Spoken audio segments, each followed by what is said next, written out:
비대면 예배가 빨리 끝났으면 좋겠습니다. 이거 뭐 벌써 한 달이 돼가는 것 같아요. 5주째가 이렇게 되는 것 같은데 좀 안타깝기도 하고 속이 상하기도 하고. 그런데 우리가 이럴 때 더 하나님 앞에 기도해야 되지 않나 생각이 됩니다. 지난 시간 이제 팔복 가운데 세 가지에 대해서 가난한 자, 애통하는 자, 온유한 자에 대해서 생각해 봤습니다. 오늘은 의에 줄이고 목마른 자 생각하면서 은혜를 나누려고 합니다. 의에 줄이고 목마른 심령으로 하나님을 바라보는 것, 하나님을 찾는 것, 이거를 오늘 6절에서는 이렇게 잘 표현해 놓고 있습니다. 의에 줄이고 목마른 자는 하나님을 찾는 사람을 말합니다. 복이 있다. 다 자기를 돌아보는 겁니다. 하나님 앞에 서서 자기를 돌아볼 때 비로소 자신이 누군지, 얼마나 죄인이고 얼마나 가난한 존재인지 깨닫게 됩니다. 동시에 너무나도 악한 죄로 인해서 부패한 자기의 본성을 보게 됩니다. 내가 이런 존재구나. 그래서 하나님 앞에서 탄식하고 애통합니다. 자신을 정직하게 대면해 보고 나니까 남들이 자신에게 아주 섭섭한 말을 하고 나쁜 말을 해도 그다지 이렇게 기분 나쁘지 않습니다. 마음을 받아들일 여유가 생깁니다. 왜요? 전에는 참을 수 없었지만 이젠 참을 수 있습니다. 왜요? 온유한 심령이 자기를 들여다봤기 때문에, 하나님 앞에 내가 얼마나 큰 죄인인지를 봤기 때문입니다. 그래서 자기를 돌아봅니다. 그래서 신앙은 하나님 앞에서 자기를 돌아봅니다. 그런데 그것만이 아니라 바로 하나님을 찾게 돼요. 하나님을 보는 걸 말합니다. 하나님 없이 자기만 보면 괜찮아요. 좀 괜찮아 보입니다. 이 정도면 훌륭하지 다른 사람에 비하면, 세상에 비하면, 세상 사람들의 가치관에 비하면 나는 굉장히 괜찮은 사람이거든요. 그런데 하나님 앞에서 보면 한없이 초라합니다. 한없이 죄악되기 때문에 낙심하고 절망합니다. 여기 우리 중요한 신앙의 요소가 하나 있는데, 자기를 보는 데서부터 고개를 들어 하나님을 찾는 겁니다. 하나님을 바라보는 겁니다. 이것이 네 번째 복입니다. 그래서 자신의 가난함, 자기 죄로 인한 애통한 마음을 가지고 어떤 상황에서도 온유하게 반응하는 세 번째, 이 세 가지 복을 넘어서 자신을 향하던 시선을 이제 하나님을 향해 고개를 듭니다. 하나님을 향해 들면서 하나님으로부터 해답을 얻고 어떤 변화를 간구하게 하는 겁니다. 야고보서 기록한 대로 모든 좋은 것이 빛들의 아버지께로 옵니다.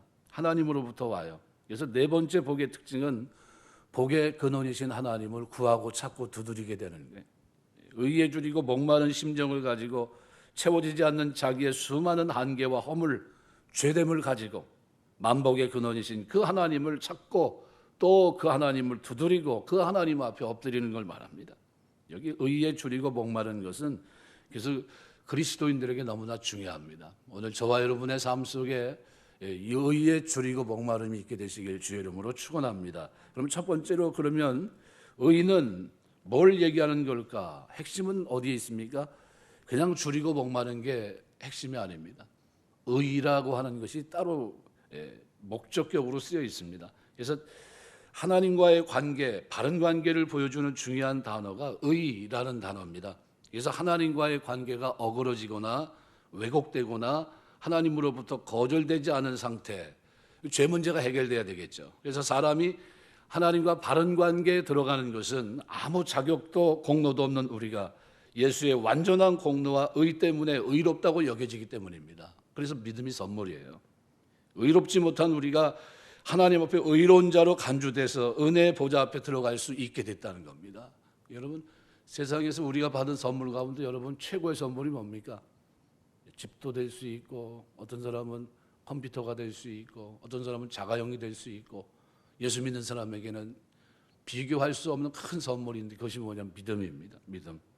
의롭게 여김을 받는 이 의입니다. 의롭게 여김을 받는다.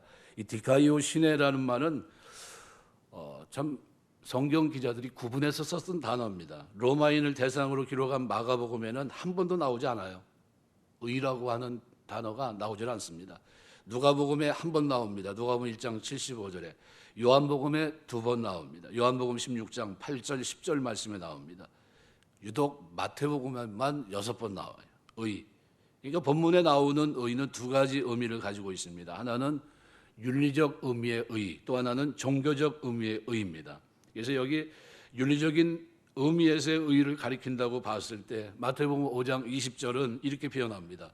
너희 의의가 서기관과 바리새인보다 낫지 못하면 결코 천국에 들어가지 못하리라. 복 있는 사람은 이 세상의 윤리가 땅에 떨어지고 불의가 득세하는 것에 대해서 깊은 회의를 느끼면서 오히려 의의를 갈망하는 사람이 됩니다. 그래서 이 의의 613가지를 만들어 놓고 248가지, 365가지를 나눴죠. 613가지를 지키려고 몸부림칩니다. 그리고 형식됐든 외식이 됐든 그들은 그렇게 살아갔습니다. 윤리적으로 우리는 좀 선택받은 사람이라 이렇게 산다라는 그런 것이 있었습니다. 또 종교적인 걸 말합니다.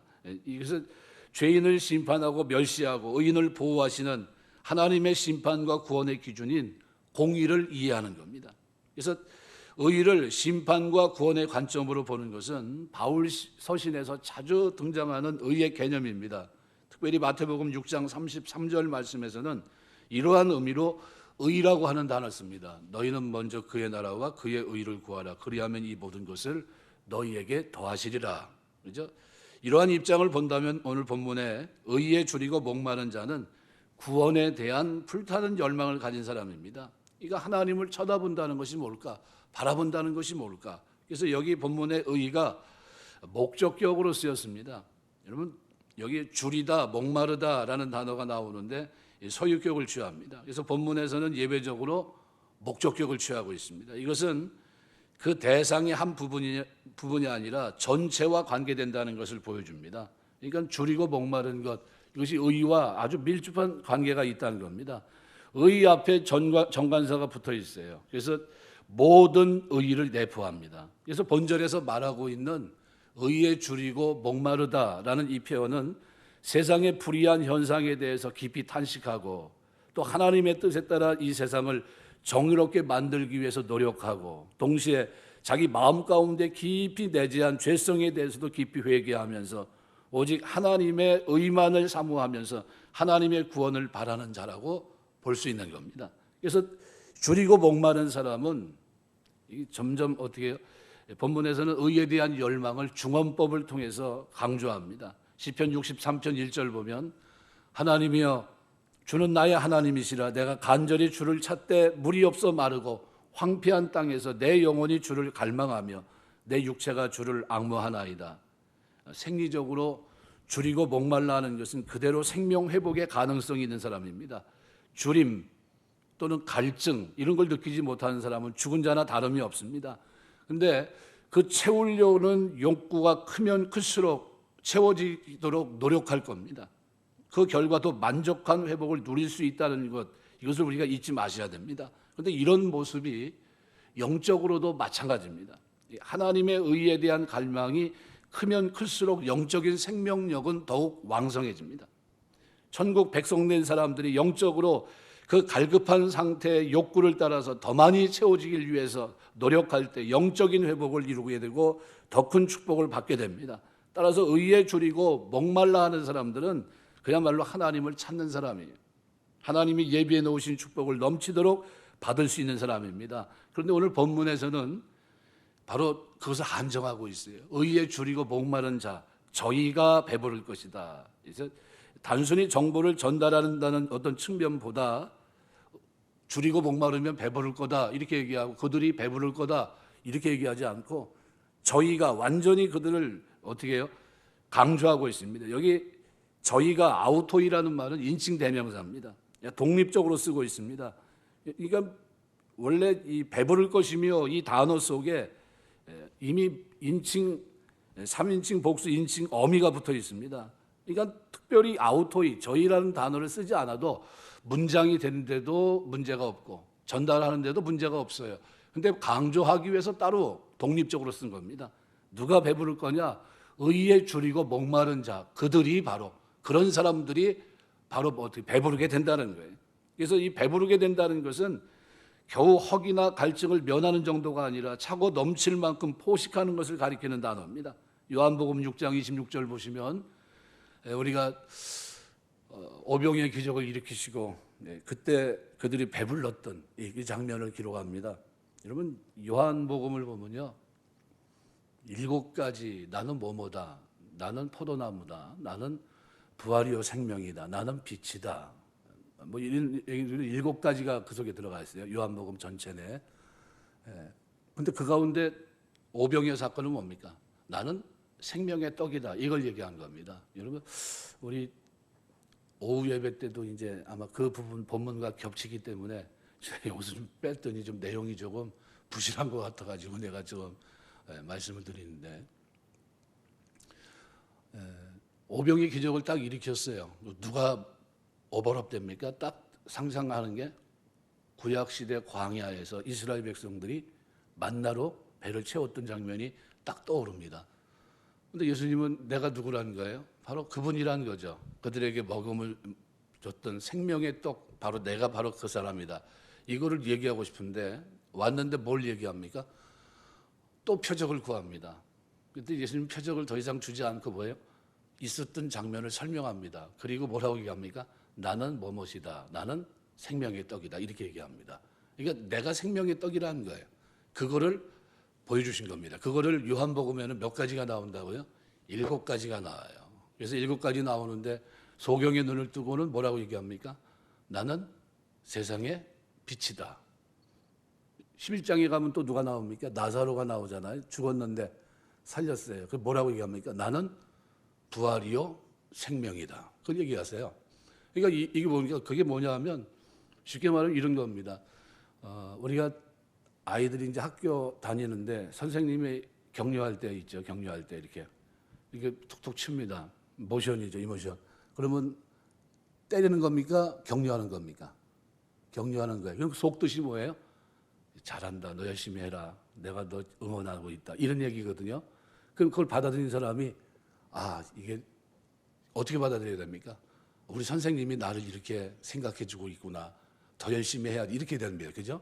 근데 그걸 아니라 우리 선생님이 인격적으로 나를 무시하고 나를 때리고 이거는 인격 모독이라고 그러면서 만약에 그걸 문제 삼으면 그 사람은 정신이 멀쩡한 사람입니까? 아니면 좀 비정상적입니까? 비정상적이죠. 왜요? 이거는 그 속에 담긴 뜻을 어떻게 해요? 모르는 거예요. 전혀 모르는 겁니다. 요한복음이 바로 그 얘기를 하고 있는 겁니다. 오병이의 기적을 일으켰는데 그 기적을 일으키고 난 다음에 예수님께서 정답을 얘기해 줍니다. 나는 생명의 떡이다. 이걸 얘기한 거예요. 그거를 얘기하고 싶어서 그들에게 표적을 보여준 겁니다. 근데 표적을 봤는데 와가지고 뭐라고 얘기합니까? 당신이 하나님 아들이라면 또 다른 표적을 보여달라는 거예요. 예수님께서 보니까 어떻게 기가 막히죠. 그래서 더 이상 얘기할 것이 없고 표적을 보여줄 것도 없고 그 다음에 뭐를 하십니까? 그 자리에서 설명을 해주세요. 내가 생명의 떡이다. 그걸 설명해 주신 겁니다.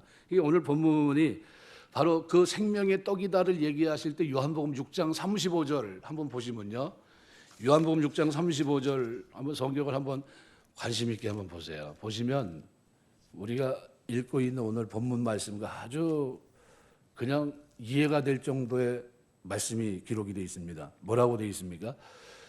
예수께서 이르시되 나는 생명의 떡이니 내게 오는 자는 결코 줄이지 아니할 터요 나를 믿는 자는 영원히 목마르지 아니하리라. 줄이지도 않고 목마르지도 않는데 누굴 먹으면요? 생명의 떡이신 그리스도를 만나면. 근데 그것만 얘기하고 있는 게 아닙니다. 그죠? 그래서 요한복음 7장에도 보시면요. 7장에도 37절, 38절에도 보면 이렇게 표현합니다.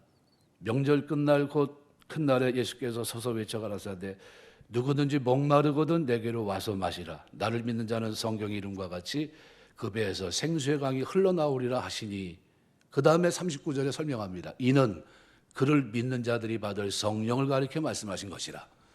그러면 이거 뭘 얘기하고 있는 겁니까? 성경이 줄이고 목마름 이건 뭐와 관계되어 있어요? 예수님과 아주 밀접하게 관계되어 있고 심하게 말하면 뭐예요? 성령의 충만함까지도 그 속에 담겨 있는 메시지란 겁니다. 어떤 사람이 줄이고 목마릅니까? 의에 줄이고 목마르다고 하는 것은 누가 구원받은 백성들의 모습이에요. 그것을 추구하는 모습이 아니라 이미 어떤 사람이 된 겁니까? 그런 사람이 된 거예요. 의의 태양이신 그리스도를 만난 사람들이고 그 사람들의 삶에는 뭐가 있어요? 하나님만 바라보고, 그죠? 더 놀라운 하나님의 은혜로 배부르기 위해서 어떻게 해요? 엎드려 있는 그런 모습이에요. 그래서 여기 배부르다 단순히 허기나 갈증 정도를 면하는 정도가 아니라 어떻게 해요? 그 배에서 생수의 각이 차고 넘치리라. 성령을 주셔서 더 이상 배고프거나 더 이상 가라지 않는 완전한 영적인 그저 배부름, 이걸 얘기하고 있는 겁니다. 그러니까 이 동사가 미래형이에요. 이때 당시에는 경험했을까요? 경험하지 못했죠. 그러나 이들이 예수님의 부활 후, 그저 승천하신 후 뭐 했습니까? 초대교회를 이끌어 나갈 때 성령이 충만하게 된 후, 그 후에 뭘 기록했습니까? 있었던 일들을 사복음서를 기록하는 과정에서 바로 그 부분을 명확하게 설명해 놓고 있는 겁니다. 미래형으로 돼 있어요. 완전한 배부름은 한순간에 이루어진 것이 아니라 계속해서 끊임없이 이루어진다는 거예요. 그러니까 계속 살아가면서 우리가 어떻게 해요? 공급받아야 돼요. 하나님이 완전한 성취의 날, 미래에 도래할 그날을 바라보면서 우리는 어떻게 해요? 가난한 자가 되고 애통하는 자가 되고 온유한 자가 되면서 의에 줄이고 목마름 속에서 살아가는 그런 모습이 됩니다. 그래서 두 번째로 믿는 성도는 그럼 어떤 사람인가? 이 땅의 소유보다도 의를 추구하는 성도입니다. 거기에 더 가람이 있어요. 내가 세상 것 잘 되는 거 물론 중요합니다. 그러나 그것보다도 더 가람은 뭡니까? 하나님과의 바른 관계, 이걸 더 중요시 여긴다는 거예요. 줄이고 목마르다고 하는 거, 이 갈급하다고 하는 의미입니다. 배부르다고 하는 것은 만족한 상태예요. 하나님의 의에 갈급해하는 자가 만족하는 삶을 살아간다는 겁니다. 성경을 보면 신앙의 인물들 몇 면을 볼 수 있습니다. 세상의 소유보다도 하나님의 의를 추구하는 삶을 사는 것이 보편적인 특성인데, 성경에 보면 아주 큰 부자들이 몇 명 나오는데 그 가운데 한 사람이 구약의 첫 번째 부자가 누굽니까? 아브라함도 부자지만 모세는 어떨까요? 말 그대로 어마어마한 축복의 사람입니다. 히브리서 11장 24절부터 26절에 보면 모세는 바로 공주의 아들이라는 특권을 포기합니다. 그죠? 고난받는 백성의 편에 섭니다. 이게 다 따지고 보면 뭐와 관계되어 있습니까? 잠시 죄악의 낙을 누리는 것보다 더 좋아했다. 그죠? 26절에 보면 그리스도를 위해 받는 수모를 애굽의 모든 보화보다 더 큰 재물로 여겼으니 이는 상주심을 바라봄이라. 모세를 뭐로 표현하고 있냐면 하나님의 의를 사모하고 줄이고 살아간 사람으로 표현합니다. 상주심을 바라봤다는 거예요. 그가 모든 애굽의 모든 부귀, 명예, 권세를 어떻게 던져버립니다. 그거보다 그 세상에서의 소유보다도 뭐를요? 하나님과의 바른 관계, 하나님 앞에서 섰을 때 하나님 앞에 인정받는 이거를 더 사모했다는 거죠. 사무엘상 24장 26장에 보면 다윗이 나오는데 다윗은 사울에게 한 10년간 고난을 당합니다.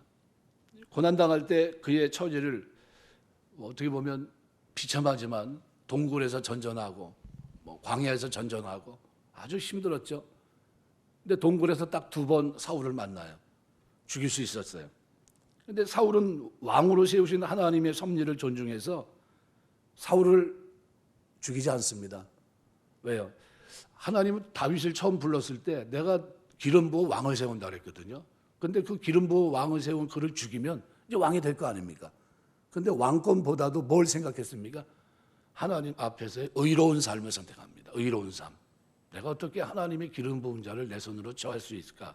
그렇게 안 합니다. 그리고 하나님 앞에서 어떻게 해요? 묵묵히 자기 길을 가요. 의의 길. 죄를 짓지 않는. 하나님의 의를 목마르게 구하는 삶이었습니다. 그 결과 어떻게 됐습니까? 하나님이 그를 높이십니다. 삶을 영광과 존귀로 단장시켜 만족해 하십니다. 시편 23편을 보시면 여호와는 나의 목자신 내가 부족함이 없으리로다. 5절 보면 원수의 목전에서 내게 상을 차려주시고 기름으로 내 머리에 부으셨으니 내 잔이 넘치나이다. 이 고백은 누구를 사모해야 돼? 의를 사모하고 의의 주린 다윗의 모습이에요. 이 땅에 오신 예수님은 어땠을까요? 하나님의 의를 구하는 삶을 살아가십니다. 하나님께서 영광과 존귀로 그리스도를 높이십니다. 그래서 빌립보서 2장 5절부터 12절 말씀에 보면 쭉 그런 내용입니다. 너희 안에 이 마음을 품으라 곧 그리스도 예수의 마음이니 그는 근본 하나님의 본체시나 하나님과 동등됨을 취할 것을 여기지 아니하시고 오히려 자기를 비워 종의 형체를 가지사 사람들과 같이 되셨고 사람의 모양으로 나타나사 자기를 낮추시고 죽기까지 복종하셨으니 그 십자가에 죽으심이라. 이러므로 하나님이 그를 지극히 높여 모든 이름 위에 뛰어난 이름을 주사 하늘에 있는 자들과 땅에 있는 자들과 땅 아래에 있는 자들로 모든 무릎을 예수의 이름에 꿇게 하시고 모든 힘으로 예수 그리스도를 주라 시인하여 하나님 아버지께 영광을 돌리게 하셨느니라. 그러므로 나의 사랑하는 자들아 너희가 나 있을 때뿐 아니라 나 더욱 지금 나 없을 때에도 항상 복종하여 두렵고 떨림으로 너희 구원을 이루라. 네. 뭐를 구했습니까? 하나님의 의를 구하는 삶입니다. 이 세상에서 우리가 살아가는 동안 예수 믿는 사람들이 두 가지를 잊지 마셔야 돼요. 선, 우리가 말하는 토부는 남에게 사랑을 베푸는 것, 다른 사람에게 잘해주는 게 세상에서는 선이라고 말합니다. 그런데 성경에서 말하는 선은 그게 아니에요. 하나님의 뜻에 일치하는 게 선입니다. 그래서 사람들에게 잘해주기 이전에 하나님의 뜻에 맞는 것이 선입니다. 그래서 선을 하는데 어떻게 해요? 주 안에서 하라는 게. 성경에서 말하는 선은 하나님의 뜻에 일치하는 것을 말합니다. 그러니까 하나님의 뜻에 정확하게 일치하는 것이 선이에요. 그럼 성경에서 말하는 의는 뭡니까? 우리가 당당하게 하나님 앞에 나아갈 수 있는 자격을 말하는 거예요. 그래서 하나님의 아들이 피값을 치르심으로 우리가 하나님 앞에 의로워지게 된 겁니다. 로마서 3장 19절에서 23절 말씀해 보시면은 우리가 알거니와 율법이 말하는 바는 율법 아래 있는 자들에게 말하는 것이니 이는 모든 입을 막고 온 세상으로 하나님의 심판 아래 있게 하려 하심이라. 그러므로 율법의 행위로 그의 앞에 의롭다 하심을 얻을 육체가 없나니 율법으로는 죄를 깨달음이라. 이제는 율법 외에 하나님의 한 의가 나타났으니 율법과 선지자들에게 증거를 받은 것이라. 곧 예수 그리스도를 믿음으로 말미암아 모든 믿는 자에게 미치는 하나님의 의인이 차별이 없느니라. 여기 보면 예수 그리스도를 믿음으로 말미암아 모든 믿는 자에게 미치는 하나님의 의, 하나님의 의는 뭡니까? 예수 그리스도를 믿는 겁니다.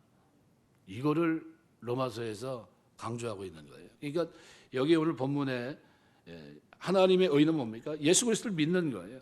십자가에 자기 독생자를 내어주신 그 사건을 믿는 겁니다. 사망의 자리에서 영적으로 살아난 사람, 이것이 얼마나 행복합니까? 그 행복을 위해서 예수님께서 하신 일이 뭐예요? 피값을 치름으로 관계를 어떻게 해요? 개선해 두는 거예요. 하나님과의 관계, 하나님 앞에 나아갈 수 있는 길을 열어놓으신 겁니다. 자기 육축을 완전히 어떻게 피와 완전히 쏟아 놓으신 거예요. 물 한 방울 아끼지 쏟아 놓으셨고 자기 몸을 찢으셨고, 그래서 우리가 그 육체를 통해 어떻게 해요? 하나님 앞에 나가요. 그 영, 그 피를 통해 주 앞에 나갑니다. 이렇게 되면 우리가 어떻게 해요? 죽었던 사람이 살아나죠. 사망의 자리에서 영적으로 살아난 사람들이 최초로 먹어야 될 양식이 있다면 그것이 뭡니까?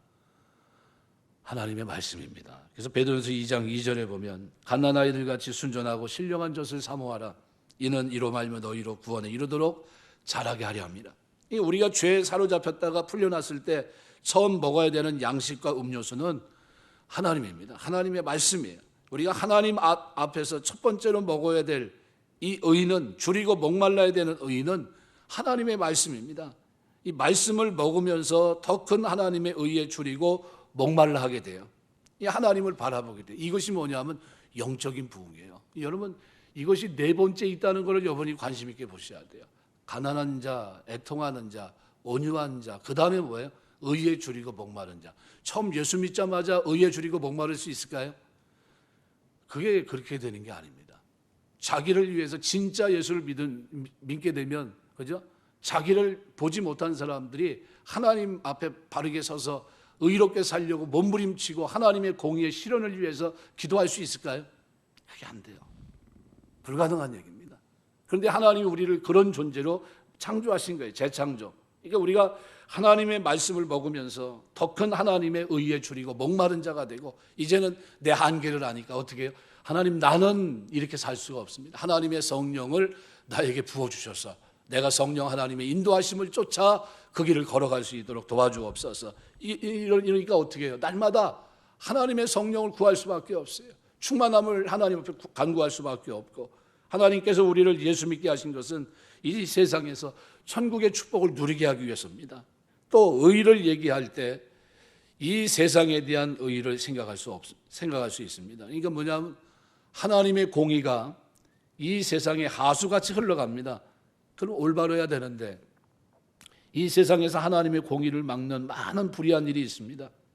여호수아 갈렙을 세워서 하나님께서 이스라엘 백성으로 하여금 가나안 땅에 있는 그 족속을 진멸하라고 하셨는데, 쫓아내라고 하셨는데, 가나안 땅엔 뭐가 있었습니까? 죄악이 있었어요. 미신과 음란과 불의와 우상숭배, 모든 죄가 그 속에 가득했고 죄악이 관영했습니다.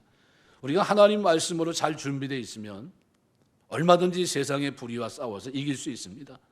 이스라엘 역사를 보면 이스라엘 백성들이 하나님 말씀을 버리고 세상을 따라갈 때 자주 능력을 잃어버리고 세상의 종로로 탈 때가 많았습니다. 이스라엘 백성이 세상에 기여할 수 있는 것은 한 가지예요. 뭡니까? 하나님 경외하는 것, 예배하는 겁니다. 하나님 모시고 바른 예배를 드리는 거예요. 죄 없이 드리는 예배죠. 그래서 5대 제사가 다 뭡니까? 죄를 해결하고 하나님 앞에 받으시는 예배를 드리는 겁니다. 그래서 세상에 임할 하나님의 진노가 축복으로 바뀌는 유일한 근거는 어디 있습니까? 하나님 앞에 바른 예배를 드리는 데 있어요. 여러분, 하나님은 하나님이 가지고 있는 능력을 만일 이 땅에 있는 어떤 물질로 비유한다면 뭐와 비유할 수 있냐면 원자력 같은 에너지로 표현할 수 있습니다. 여러분, 원자력이 폭탄으로 터지면 수많은 사람이 죽지만 이것이 전기 에너지로 환원이 되면 많은 사람을 살릴 수가 있습니다. 요즘은 암 치료도 뭐로 합니까? 원자력으로 해요. 그러니까 원자로 처리를 제대로 해야 되는데 만일 제대로 하지 못하고 원자로가 녹으면 어떻게 됩니까? 체르노빌 같은 사태가 일어나는 겁니다. 대재앙입니다.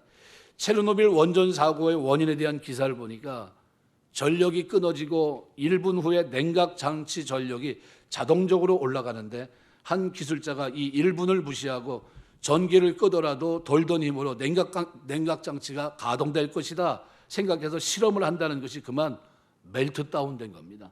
완전히 끝나버린 거예요. 그래서 어떻게 됐습니까? 100만 명 정도가 죽었어요. 후유증으로. 여러분, 교회가 하나님의 은혜가 멜트 다운 되지 않아야 돼요. 우리 신앙생활에 살아가는 동안 멜트 다운 되지 않게 되시길 주의 이름으로 축원합니다. 그러니까 우리가 늘 누굴 바라볼 수 있어야 됩니까?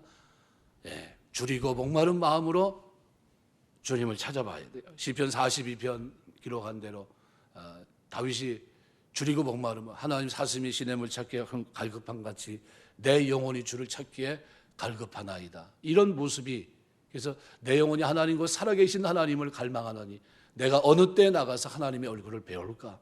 이게 뭡니까? 사모하는 마음이죠.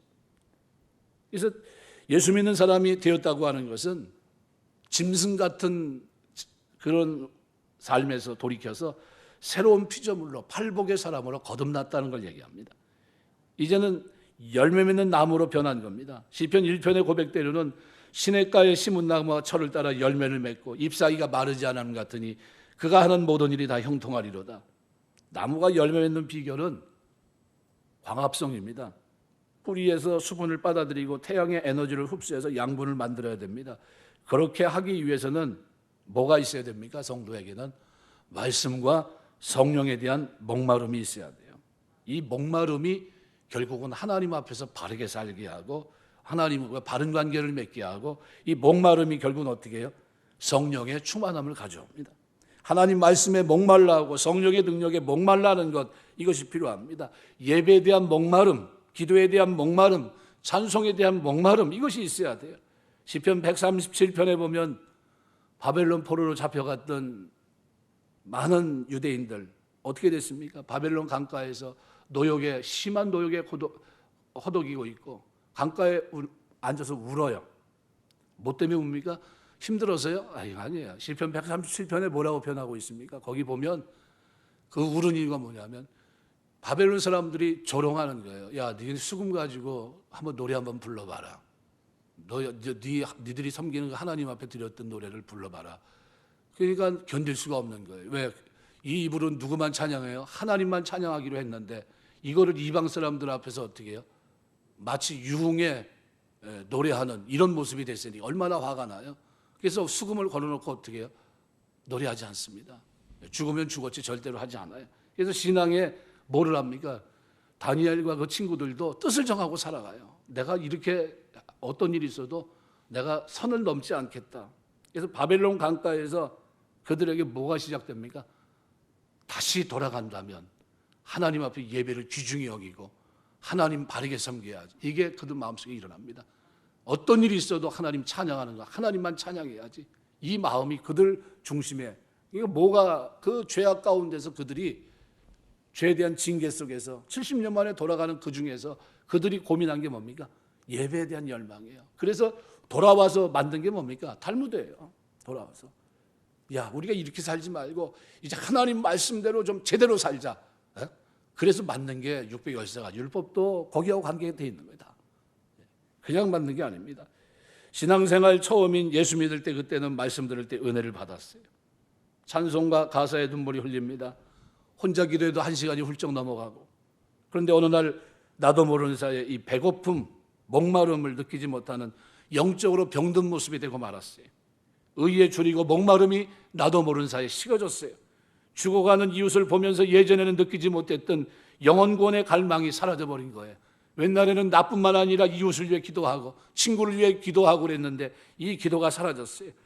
당연히 하나님의 의에 줄이고 목말라야 되는데 세상의 정욕과 명예와 욕심에 더 목말라하고 배고픔을 느꼈기 때문에 그 영혼이 무섭게 어떻게 해요? 세속화된 겁니다. 복음을 듣고 자기가 하나님 앞에 죄인인 것을 깨닫고 회개한 사람들, 이 사람들의 특징이 뭘까요? 하나님과의 관계에서 생각하기 시작한다는 겁니다. 영적으로 거듭난 사람들은 모든 것을 하나님과의 관계에서 생각하기 시작합니다. 지금까지 세상에서 갈망하던 목마르고 배고파했던 그 모든 것은 빛을 잃어요. 아, 이게 아니지 내 삶이. 전에는 사람들에게 인정받기 위해 일했다고 한다면 이제는 오직 하나님의 손에 붙들려서 하나님이 원하시는 일을 해드리고 싶어 합니다. 왜요? 하나님과 바른 관계가 얼마나 중요한지 알기 때문에, 하나님 앞에 예배하는 것이 얼마나 중요한지 알기 때문에 줄이고 목마른 가운데 하나님 앞에 엎드리고 의에 줄인 모습이 얼마나 중요한 것인지 깨달았기 때문입니다.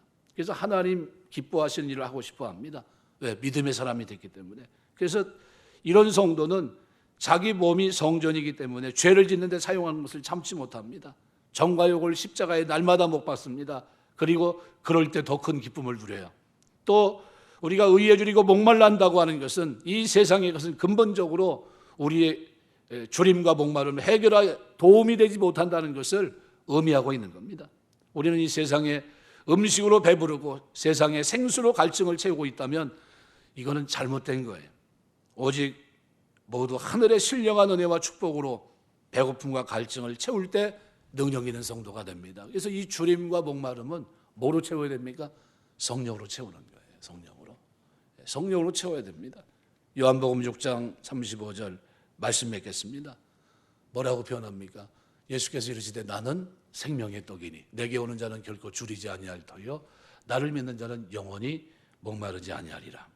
예. 요한복음 19장 28절에도 보시면 그 외 예수께서 모든 일을 이루신 줄 아시고 성경을 응하게 하려 하사 이르시되 내가 목마르다. 우리가 예수님께서 가상 7원 가운데 하나라고 얘기할 수 있는데 딥사우라는 이 단어를 썼습니다. 내가 목마르다.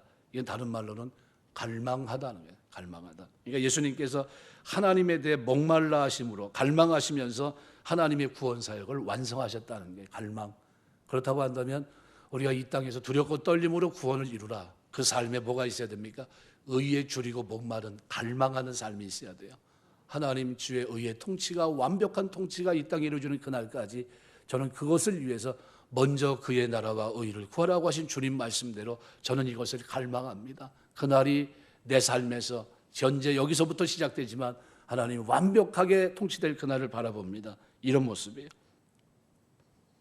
시편 42편 아까 본 그대로 하나님의 사슴이 시냇물 찾기에 갈급함같이 내 영혼이 주를 찾기에 갈급하나이다. 이게 하나님과 바른 관계를 맺으려고 몸부림치는 사람의 모습이에요. 그런데 이미 우리는 어떻습니까? 그리스도 안에서 이런 관계가 됐어요. 그러니까 살아계신 하나님을 갈망하려고 몸부림치는 모습. 고린도후서 11장 27절에 보면 사도 바울이 그런 얘기를 합니다. 수고하고 애쓰고 여러 번 자지 못하고 줄이며 목마르고 여러 번 굶고 춥고 그다음에 헐벗었다. 바로 그러한 삶을 쭉 설명합니다. 말씀 맺겠습니다. 영국 왕 에드워드가 한 여인에 대한 사랑에 대해서 줄이고 목말라한 끝에 그 여인을 위해서 영국 왕위를 버립니다. 심프슨 부인에 대한 사랑이었습니다. 이 여인에 대한 사랑 때문에 줄이고 목말라하지 않았다고 한다면 오늘날의 엘리자베스 여왕이 영국 여왕이 될 수는 없었을 것이고, 그랬더라면 그녀의 아들 찰스 황태자와 결혼했다가 파탄에 이른 비련의 세자비 다이애나도 인생을 다르게 전개됐을 겁니다. 자유와 정의에 목말랐던 사람으로 인해서 프랑스 혁명이 일어났고 우리나라에서도 4.19 혁명이 가능했던 겁니다.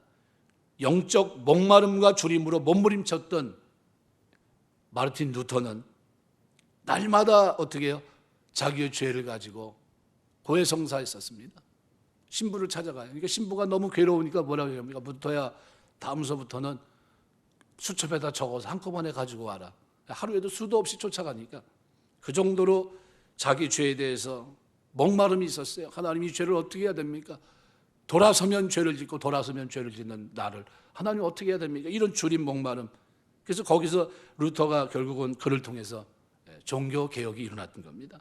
세계 역사의 믿음의 물줄기를 바꿔놨어요. 스포츠 하는 사람들은 헝그리 정신을 높이 평가합니다.